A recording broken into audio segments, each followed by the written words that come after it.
Well, it's personal between me and you, and I'm going to do you some serious harm, you big stiff idiot. The Untouchable True School Sports Empire proudly presents something the boxing game's been missing. Hey, what's going on? It's your boy BT, and I came here to talk some boxing with the thousands of True School Sports subscribers. Now, pretty interesting story happening in boxing right now. I don't know if you guys have heard, but if you haven't heard, let me be the first to inform you. So, apparently, the Cuban government, the Cuban regime, and the Cuban government has apparently they're apparently passing a law where now, for the first time in a long time, 1962 to be exact, for the first time since 1962, professional boxing will be allowed in Cuba. Cubans can now fight in Cuba. They can make their pro debuts and build their careers in Cuba. And never before in the last 50 plus years has this been allowed. So this is very intriguing. Now, obviously this is big news because we all know that one of the big problems that a lot of Cuban fighters have before they even start their pro career, no matter how good they were as an amateur, is that it's hard for them to defect and get to the States. It's hard for them to defect and get on a boat or just find their way to the good old land of opportunity, the good old US of A. And sometimes even when they do that, and they do get to America, it's later on in their 20s, or maybe sometimes they're in their 30s. Sometimes, you know, as we've seen with guys like Luis Ortiz, they're not as young as they say they are on paper. Let's just say it like that. But you know, I have a lot of questions about this because, you know, being from South Florida, being part Cuban as far as my ethnicity goes, I've always been intrigued by, you know, Cuban boxing and Cuban fighters. You know, I have a lot of questions like, okay, so since there's now professional boxing allowed in Cuba, is it going to be a way is it going to actually be a legitimate pathway for Cuban fighters to turn pro early and develop as fighters? Or is it a way for the communist Cuban government to just keep their fighters at bay and control it even more? You know, that stuff hasn't really been specified yet. So I can't really get too excited about it yet because there's so many things I have questions about, you know.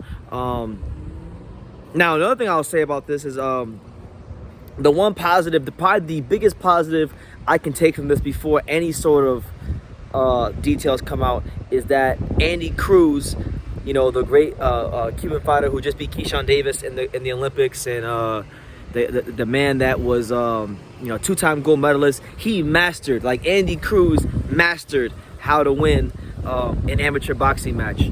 And there were a lot of questions about, you know, could Andy Cruz turn pro? Would he be able to defect? Well, now he won't have to. So that's the one positive thing. At least Andy Cruz will get to turn pro and not have too much of a hard time with it, hopefully.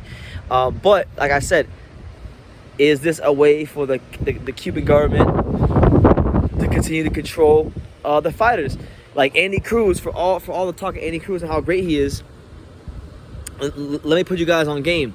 When the USA boxing team, when you make the USA Olympic team, okay, and you qualify for the Olympics, you get these fighters get paid. They get flown out. They get paid. They get taken care of whether they win a gold medal or not.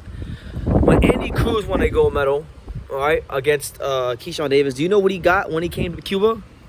Do you know what he got as a reward for all the hard work and all the blood, sweat, tears, and sacrifice he made as a fighter? You know the Cuban government awarded him? They gave Andy Cruz hot dogs, eggs, and bread. And there's literally a picture that I saw on Instagram, my dad showed it to me, of Andy Cruz taking a picture after winning the Olympics near a table with his family with hot dogs, bread, and eggs. So it's some fucked up things going on over there. But you know, I'll definitely be covering this more as, you know, more things come out. But, you know, like in Cuba, right, there's so many Cuban fighters we probably never heard of and never will hear about because they couldn't get out of the country. So at the very least, at least now we can go on BoxRec, and when these guys fight in Cuba, we can follow them and follow them early. We don't gotta wait for them to have 400 amateur fights. We don't gotta wait for them to defect. We can kind of like track their progress as they're making their way to the States. So that's what it is. But yeah, that's the news. That's my little thoughts on that. The Cuban government is now allowing professional boxing to take place in Cuba for the first time since 1962. This could have huge ramifications and a big impact on all weight classes in boxing. So you guys, make of that what you will. Leave your comments down below, and like I say in every single one of these videos, you can love me or you can hate me, but I'm just kidding. So until next time, Thank you for watching another video on True School Sports, the home of boxing. If you made it this far, do me a favor and do yourself a damn favor. Hit that subscribe button and surely you will not be disappointed. You know, True School Sports bringing you the latest and greatest, the untouchable, boxing content, interviews, news videos, breakdowns, live fight reaction extravaganza. We've got a great community of people here, boxing fans all over the world, from America to the UK to Australia and on and on and on. So join the empire today. Hit that subscribe button. Take care and God.